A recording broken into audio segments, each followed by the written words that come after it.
Make the leap from Louis Armstrong to Malcolm X. To stare in the faces of intimidating circumstances in America at that time was just rattling. And Malcolm X, Gabe Pressman, who's a journalist in the New York area for a very long time, Minister Farrakhan, and just the Nation of Islam, up in Harlem, being asked about, what are you guys talking about and why are you guys so angry? And if you relate this poster to that poster, then this poster in 1963 makes sense. We've always been taught in such a linear way about not just Black history, but history in general. And so if stories don't fit together very well, then sometimes we don't want to hear them because we think they're not consistent enough to get across the kind of sentiment that might prove that we're more human, that we have integrity, etc. So people often shy away from the kinds of stories that are about dissension and conflict within a community that you hope will always be presented as cohesive, because it's vital that we be presented as cohesive. But I mean, Louis Farrakhan and at that time Louis X and Malcolm X, I mean, this is a perfect story of dissension in the Black community and even violence in the Black community in a time when we needed peace and cooperation. But if it wasn't for that kind of conflict, some of those kinds of politics that have come to mark the biggest successes of Malcolm X and the remaining 3 years of his life after this, and Louis Farrakhan and his long career of activism and preaching and all of the things, the various things that he has done. And there's a story too that illustrates this. I think this conflict in the ways that we're taught history and the way that we perceive history, and that is in 1960.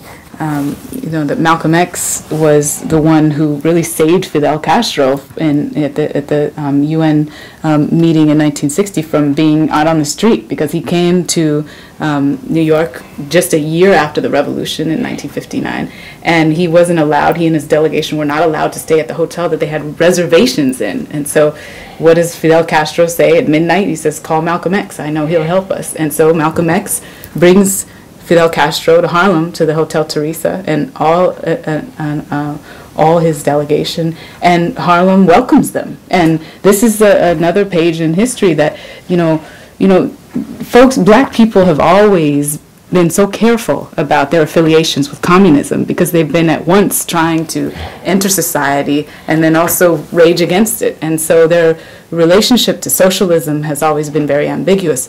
But here was a moment in 1960, just 2 years before this photo was taken, when it came together only just for a moment. Fidel Castro and Malcolm X had never met before, and they never met again in person.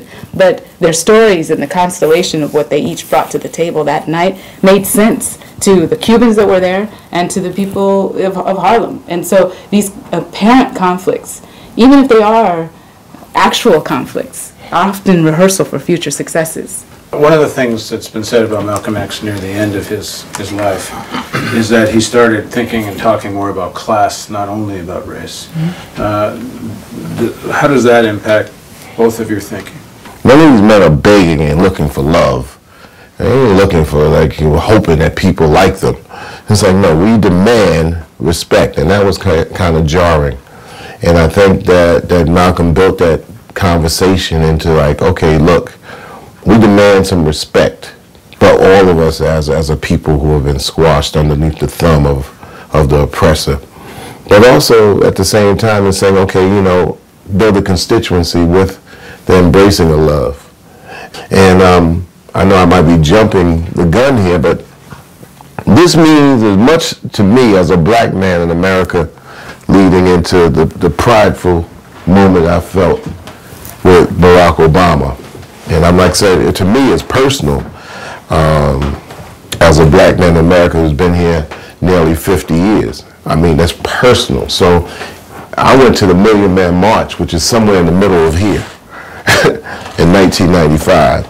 And that Million Man March signified to look inside myself, to be accountable and responsible to my surroundings and my family and what have not.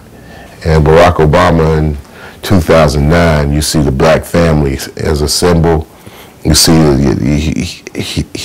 he resonates in the way that he talks. So someone that knows what these things are about, automatically hear him whether he says it or not. He doesn't have to be asked like, so well, were you at the Million Man March and what do you think about, Farrakhan? Or it's ridiculous for somebody even to ask them that unless they want to just try to create some kind of issue or some kind of problem. So I just think, as far as I'm concerned, he ain't got to say any of that. He ain't got to say that he kind of like Public Enemy back in the day. He doesn't have to say that. He doesn't have to. Those that know and those that hear it, hear it. I think what's so incredible about that is that when I watched especially the early speeches of Obama, I thought that he must have modeled them off of the speeches of Malcolm X, because there are so many times when their whole sensibility, the embodiment of power and empowerment and poise was something to me that looked like a duplicate of Malcolm X. I can't imagine that Obama and his campaign managers did not study the speeches of Malcolm X, which is very ironic because absolutely their politics appear to be diametrically opposed, but if it wasn't for Malcolm X, we can bet Obama would not be here today. Also, I was going to say that I'm always struck by how rap music is presented to the world as a creation of black men who are very loose, who don't know the English language very well, or who have somehow bastardized it, who represent a sort of thuggery or a sort of, closeness to the ground and the streets. But what is rap music if not a mastery of the English language? And that is something that Malcolm X, I think, gave us probably more than anybody else. I mean, I think a lot of people can speak, to Booker T. Washington and W.E.B. Du Bois being giant black men in their time who rhetorically were, unmatched. But Malcolm X was someone who learned how to speak by reading the dictionary in prison. And so, there was a kind of organic development of his mastery that I think speaks to his legacy in rap music. But also, Barack Obama cannot claim the rhetorical triumphs that he has had without a model like Malcolm X. What do you make of the political difference? You gave the example of Castro in Harlem, and it wasn't very long ago Obama talked about Cuba and Castro and Venezuela much the same way all U.S. presidents have or U.S. political leaders have. Mm-hmm. And on a whole range of issues, Malcolm X would have disagreed with a lot of the policy positions, mm-hmm. and so, of course, to many African Americans and others today. But what do you make of that? Because there is both things happening at the same time, this mm-hmm. sense of legitimate pride, mm-hmm. but political disagreement, mm-hmm. but serious disagreement. Malcolm X had this wonderful speech about the tree and its roots, and he was saying, you can't love the tree and hate the roots. Who he was talking to black people and say, how can you, say that you love yourselves and hate everything that you came from? And I think that, this is still an apt metaphor for the way that Obama has treated Venezuela and Cuba and so many of these other places that are in the news in particular kinds of ways in this very moment. I think that, Obama is someone who believes deeply in our system, and I don't think that he's ever said he doesn't. I think he said from the beginning that he's a conservative Democrat, and at best, and I think that Malcolm X never believed in the system, and the legacy of those people, of the legacy of his speeches, of his scholarship, of his activism, are the people who know that this system cannot work because of its roots and because of the way that it's carried out. Obama believes in it. I don't think we do. The reason that there's a glimmering of opportunity and a chance here, because although the distance between 1963 and 64 and 2009 seems like a long period of time, it's really not.